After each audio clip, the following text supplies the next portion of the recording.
ఎందరో ఆశావహులు ఉన్నదే అక్కడ ఒక్క సీటు. అసలే పొత్తు ధర్మం. ఏమాత్రం కట్టు తప్పినా అసలుకే మోసం.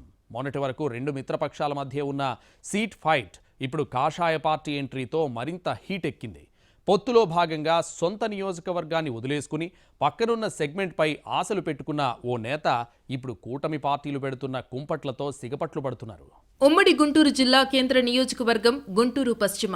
ఇక్కడ పోటీ చేసేందుకు ప్రధాన పార్టీల నాయకులు ముందుగానే కర్చీఫ్ వేసుకుని కూర్చున్నారు. అయితే సామాజిక సమీకరణాలు ఇక్కడ అభ్యర్థులకు కొత్త చిక్కులు తెచ్చిపెట్టాయి. ఇప్పుడు కొత్తగా పొత్తులు కూడా కలవడంతో ఈ సీటు ఎవరికి వెళ్తుందోనన్న ఆసక్తి నెలకొంది. మరోవైపు వైసీపీ నుంచి మంత్రి విడుదల రజని సీటు దక్కించుకుని ఇప్పటికే ఎన్నికల ప్రచారం ప్రారంభించారు. అయితే టీడీపీ భాగస్వామ్య పార్టీల నుంచి ఆమెతో ఢీకొట్టే నాయకుడెవరన్నది ఇప్పటికీ తేలలేదు. కానీ పోటీ చేయడానికి మాత్రం చాలా మంది నేతలు రోజురోజుకు పెరిగిపోతున్నారు. డెల్టా శ్రీహరి పంచ తులసి కరోనా తర్వాత వచ్చే సైడ్ ఎఫెక్ట్స్ ని నీటుగా ఎదుర్కొని శరీర ఆరోగ్య అభివృద్ధికి సహాయపడుతుంది. మొన్నటి వరకు టీడీపీ ఒక్కటే గుంటూరు పశ్చిమ స్థానంలో పోటీ కోసం బరిలో ఉండేది. కానీ ఇప్పుడు పొత్తులు కుదరడంతో ఓ పక్క జనసేన, మరో పక్కన బీజేపీ, ఇలా మూడు పార్టీలు బరిలో నిలిచేది తామంటే తామంటూ కుస్తీ పడుతున్నారు. దీంతో గుంటూరు పశ్చిమ సీటు ఎవరికి వెళ్తుందోనన్న చర్చ కూటమి పార్టీలో కుంపట్లు రాజేస్తోంది.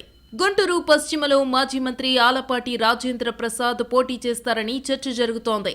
ఎందుకంటే పొత్తుల్లో భాగంగా తెనాలి టికెట్ను జనసేన పార్టీకి కేటాయించాల్సి వచ్చింది కాబట్టి గుంటూరు పశ్చిమ టీడీపీకే వస్తుందని భావిస్తున్నారు. తెనాలిలో మొన్నటి వరకు కీలక నేతగా ఉన్న ఆలపాటి రాజాకు ఇబ్బంది కలగకూడదు. ఆయన క్యాడర్ అసంతృప్తితో జనసేనకు తెనాలిలో ఇబ్బంది ఉండకూడదన్న ఆలోచనతో గుంటూరు వెస్ట్ రాజాకు దక్కుతుందని ఆయన అనుచరులు లెక్కలేస్తున్నారు. తెనాలి జనసేన అభ్యర్థి నాదెండ్ల మనోహర్ సైతం ఆలపాటికే వెస్ట్ టికెట్ ఇస్తే మంచిదని అన్నారు. టీడీపీ అధిష్టానం కూడా దాదాపు ఓకే చేసిన పరిస్థితుల్లో కొత్త చిక్కు వచ్చిపడింది. మొన్నటి వరకు టీడీపీ జనసేనల మధ్య పొత్తు, ఇప్పుడు బీజేపీ కూడా జతకట్టింది. దీంతో గుంటూరు పశ్చిమ సీట్పై కమలం కన్నేసిందట. ఇప్పటికే ఆ ప్రాంతంలో ప్రజా పోరు పేరుతో బీజేపీ కార్యక్రమాలు చేస్తోంది. పట్టణ ప్రాంతాల్లో బీజేపీకి ఓటు బ్యాంకు ఉంటుందని, ఈ సీటు తమకు ఇవ్వాల్సిందేనని కొందరు కాషాయ నేతలు లాబీయింగ్ జోరుగా చేస్తున్నారట. ఇదే సమయంలో ఇదే స్థానం నుంచి సీటు గనక ఇస్తే ఓసీకి ఇవ్వాలా, బీసీకి కట్టబెట్టాలా అనే మీమాంస కూడా భాగస్వామ్య పార్టీల్లో హాట్ గా సాగుతోంది.